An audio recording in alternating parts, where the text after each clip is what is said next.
So I have to be honest with you. These are some words that have never come out of my mouth. People keep saying I'm racist because I think insert reason here.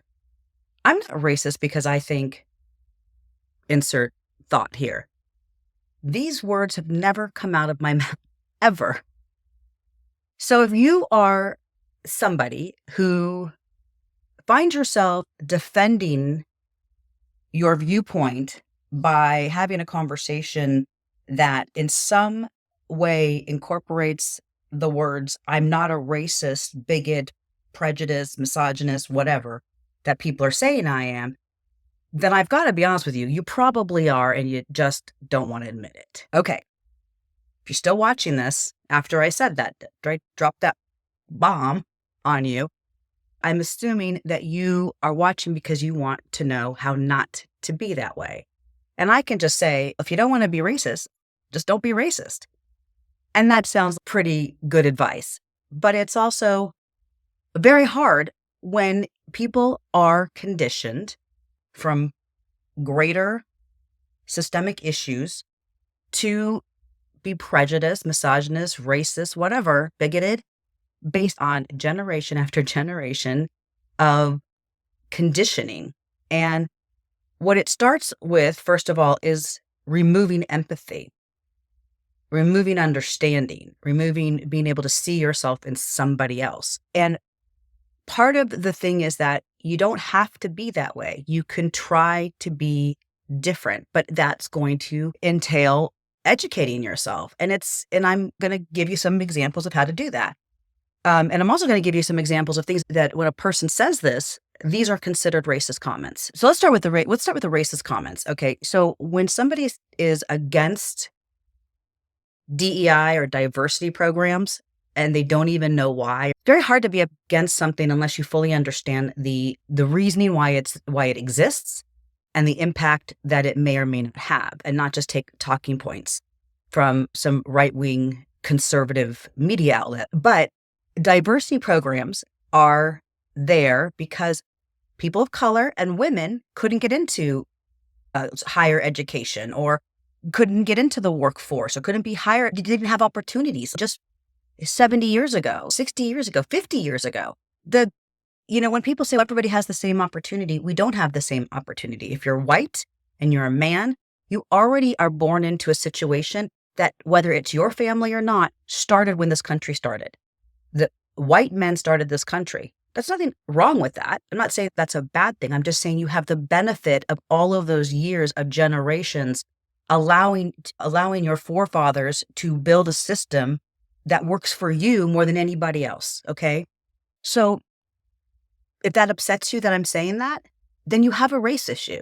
If that makes you curious, that's good. Curiosity is good. Curiosity may have killed the cat, but satisfaction brought him back. Curiosity is good. It's good to be curious. It's good to want to know things. Sometimes we live in an environment, or we're surrounded by people who don't want to grow, don't want to educate themselves, don't want to be a better person. And you have to remember, you are the sum of the 5 people you surround yourself with. So if you're surrounding yourself by a bunch of dumbasses, I'm sorry to say that's probably where you're going to end up. But you don't have to end up there. You can be better. You can be smarter. And it's not that hard. It really isn't. If you're watching this, you have a device where you can watch things. So go get on. And I'm not going to tell you where to find things, because here's the thing about critical thinking. You have to want it. And wanting it means you have to go search for it. You have to do the work. It starts with you doing the work. But I will give you a little hint. You want to Google just stuff like "help me not be racist," or documentaries on explaining race relations in America, documentaries on race in education. That's where you should be getting information that's created to help you educate, not to hate yourself or hate white people or hate men or hate whatever. It's to educate. And yes, people might have a really emotional feeling about it. Emotions are good. Emotions are okay. We all need to get in touch with our emotions. What's really important to understand is how laws were made to isolate and to exclude certain races and women and people who are not, white men, and how we've been fighting against that for years. All people can be racist. Racism is hate, and you can hate anybody. You could hate yourself. You could hate your family. You could hate, and if you hate it because of the fact that they can't control something like being Jewish or being Black or being a woman, if you hate people because they can't control something, then that's race. That's race. That's prejudice. That's racism. That's bigotry. Those are the things. But anyway, going back to the fact of, if you say regarding affirmative action, I've heard this one. I think the best person, actually, I've heard it two ways. Person, I've heard man. I think the best man should get it. So I've actually heard that, but mostly I hear it's the best person. The best person should get the job. The best person should get entrance to the whatever organization, right? When you say that, you're already assuming that the best person is a white man, because you're dismissing the fact that people of color and women were not allowed to enter those. There's no entrance simply because they were Black, simply because they were a woman. And in fact, there was a documentary recently in the last few months about a woman sports journalist who had to fight all the way to the Supreme Court to be able to do her job because they wouldn't let her into the locker rooms. And this is back in the 70s. So this is not that long ago. So these issues are really important and they're prevalent. And I think it's really important to ask questions and ask yourself, why don't you know more about this? So Google race in education, right? And you will understand that when they talk about something like critical race theory, and people lose their frickin' mind because they don't have the ability to stop for 5 seconds and think and ask a simple question like, what is critical race theory? Simply ask that question, Google it. All these people who lost their mind did not even attempt to Google it, and they would have found out, like I did, because I Googled it. I never heard of critical race theory. So I was like, what the heck is that? And Googled it and realized this is a college course that is an elective college course, or a college course that is required if you're taking a certain type of study, right? And might not be 100% accurate on that, but that's just the gist of what I got from Googling it and from listening to people who are much smarter than I telling me what it was. This is not something that is taught in K through 12th, right? That being said, parents who would say, then this sounds racist. When you make an excuse like, I don't want my white child to feel bad about themselves for something that happened 250 years ago. Literally, if you have a child that would associate feeling bad about themselves to something that happened 250 years ago, then that's on you. That's bad parenting skills. So shouldn't be everybody else's fault that you raised a weak child. That is your fault. And that you don't know how to build confidence in your child, or empathy, or understanding, or compassion. That is on you, 100%. So don't put it on the teacher or the education system or something bigger. Take personal responsibility for your ability to raise a compassionate, loving child, okay? And that's really like your only job when you raise children, is to just make sure your children are functional, can be kind, and the world can like live and be productive members of society. And if they literally can't listen to something about slavery that happened 200 years ago without falling apart, that is 100% on you. You need to be a better parent. And I'm sorry if that hurts your feelings, but that's just true. So getting back to the education system. When I was in school, we watched Roots. Google it. When you teach history, like real history, just the ugly, brutal parts of history, along with the beautiful, overcoming, heroic parts of history, it is like a beautiful tapestry of our country. It's so wonderful. The ups and the downs and the villains and the heroes. It's a wonderful story. And I barely scratched the surface of it. I can't wait to have more time to like really dig into it, because it's just fascinating. And it tells us so much about what's happening now and in the future. But it does, when you teach these things and you understand these things from a historical standpoint, you see more clearly what's happening. You understand how laws were made, right? So I'm in insurance, my husband's in real estate, right? So when we take our license, we learn about redlining laws, right? And if you don't know what that is, I'm not going to tell you, because this is not an educational channel. This is a kick your butt channel. This is a get off your ass and go do some thinking. So if I tell you what it is, you're not going to go look. You need to go look. Redlining laws, right? And why they were implemented, and why a real estate agent and an insurance agent would need to understand that. And this is like a gateway to understanding why you have such little home ownership, and also understanding how when people came back from World War II, how very few Black people were offered the VA loans to get homes. And home ownership creates generational wealth, right? It allows you to tap into your equity to help for like medical issues or send your kids to college and all these other things. So if Black people don't have that opportunity and didn't get those opportunities back in the 40s, then like white people did, then that jumping off point after they served their country would have been a significant bump to the Black community to be able to be on a more level playing field.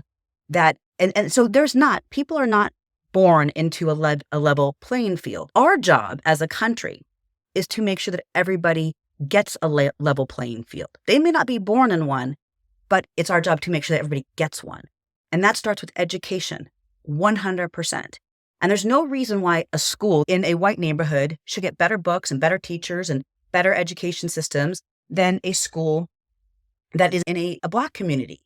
They should all be the same. Public education should be the same for everybody. And if you can afford to put your kids in private school, then good for you. But for just most of the country that can't afford private school, that just go to public education, they should all get the same starting point. If you disagree with that, then you're probably borderline racist, right? So we have some family friends who have a trans adult child now. And here's what's really interesting to me. And this, I think, explains a lot about a lot of things, about how people think. So this family, who's, as far as I know, is still very conservative. Unfortunately, people have to go through something that changes the way that they think about something. But here's what's interesting. If I have a friend who's going through something, whatever it is, what a great opportunity to lean in as a friend and try to understand and support that, right? Ask questions. Or if you're embarrassed to ask questions, go find out. You're not going to find out about the trans community by asking right-wing conservative people who hate the trans community. This is the thing, that when you have people in your life who are going through something, a gay child or somebody who is having challenges with sexual identity, and they're working through that, it's important to understand. So if you think you know anything about trans people or gay people or any of that community, and you haven't done any legitimate research, and you just come up with talking points that some conservative right-wing person told you, and you spew that shit out into your environment, then you're probably racist. You're bigoted. You're closed-minded, and it's hateful. And it shows it's very hard for people to not think that about you. And so when people go, I'm so mad that people think I'm racist or bigoted or hate these people. I don't hate these people. You know what? If you're thinking that people think that, guess what? They are thinking that. They are thinking that about you. And I'm sorry that you don't like it. If you don't like it, then you can change. Anybody can change, right? Anybody can be better. Anybody can, if you feel like about Black people, or you know about gay people, or you know about women, or you know about this, or you know about that, but you've never done a lick of research from their vantage point, from that community's vantage point, just watch a freaking documentary. You don't have to watch a documentary, watch a movie on it, and not some right-wing creepy ass movie that makes you hate people, from their point of view, which will give you empathy. Get curious. This is what this channel is about. I'm asking people to get curious, to just stop swallowing every single thing that is fed to you. My God. Not even this. Don't even swallow what I'm saying to you now. That's why I'm not telling you where to go. If you're curious, go look for yourself. Ask questions. Get curious. If you happen to know somebody who's Black or trans or gay or whatever, maybe Google how to have that conversation. You always come from a place of being humble, and you might ask them, I'm really ignorant on this and I want to do better. Can you help me do better? I don't even know how to start. And me even asking you is so uncomfortable and out of my comfort zone, but I really want to do better. And don't ask people to spend time and trying to explain something to you if you're not legitimately willing to hear them. That is something that I think is really a problem, is that people say, oh, I'm willing to hear you, but you're really not. You want to hear what they have to say just long enough so you can jump on them and argue your point. It's about you and not about them. And that's what this journey has to be about. If you want to be a better person, it has to be about them. It has to be about the people that are feeling alienated. They're feeling hate. They're feeling bigotry, not just from you. One person does not a hate group make. It is all these little cuts, right? Death by 1,000 paper cuts, right? It's all these little misinformation or disinformation. It's a coordinated effort to make people think that they know what's going on with other groups. And if you don't have the common sense or the curiosity or the ability to be like, that doesn't make sense, or maybe I should ask a question about that, or like, how big of an issue is this trans boy to girl child sport thing doing? And why are there 500 laws? And why are this Moms for Liberty going around literally reading out loud pornography in a school board? They're so worried about pornography, but they go, I don't know if you guys, if you don't know who Moms for Liberty is, look it up. Go, because this is there. If you think Moms for Liberty is a great group, that is a hate group. That is a hate group. That is a racist hate group. Instead of getting angry that I'm saying that, ask yourself why I would say that. What is happening that I would say that? Always look at the other side. I didn't know what Moms for Liberty. That sounds great. Moms for Liberty. Oh, they care about kids. But I looked it up and I can see what they're doing. They're trying to get on the school boards because they want to, you want to talk about indoctrination. They want to eliminate and eradicate any trans, gay, LGBTQ. This is, if that's where you're at, then that's where you're at. Be honest about it. If you're watching this and you're like, Meh, if that's who you are, then that's who you are. Don't hide yourself. Look at, we already think that about you. Then come out of the closet, own it, wave your white hood around proudly and freely. Let people know where you stand. Don't just let us just stop wasting our time trying to have conversations with you about it. We will move on. We will just put you over here. Maybe we'll even invite you to Thanksgiving dinner and to Christmas now that we don't have to argue with you about it. Now that you're out in the open, you're like, instead of being gay and proud, you're racist and proud. It's then get your Confederate flag out and do your thing. We at least know where we all stand. But it's the frickin' line that pisses us off. It's the trying to have a conversation with you and people going, oh no, I'm not racist and blah, blah, blah. And then say racist shit, right? That's what pisses us off. So if you're watching this and you are like, no, I don't want to be that way. I don't like it. I see it in my parents. I see it in my brothers and sisters. I see it in my friends. I see it in my community. I don't want that for me. I want to be better than that. I want to have more opportunities. By the way, being more open-minded gives you more opportunities in life. So if you're living in poverty, if you're living in a poor community, if you're living around angry people and you want more for your life, being more educated. I am not a well-educated person per se, like when it comes to schools. I have self-taught. I built a business. I had to learn a lot of shit. I built a business on $13,000 out of my basement. And now I operate in 25 states selling insurance. My point is that I didn't have the smarts to do that. I had the will and the desire to do that. So I learned. I read a freaking book. I Googled something and I'm like, that's cool. I'm going to do more. And I learned. And I'm still learning every day. If you want opportunities in your life, the more that you reduce your hate, you increase your love, you increase your openness, you increase your ability to be able to communicate and dialogue and have relationships with all types of people, that's going to create more opportunities. If you want that for your children, all you need to do is take personal responsibility for your situation, educate yourself, grow, learn about things. Don't just believe everything. You don't even believe this. That's all I got for you today. If you don't want to be racist, don't be racist. Pretty simple. All right. Bye. Thanks.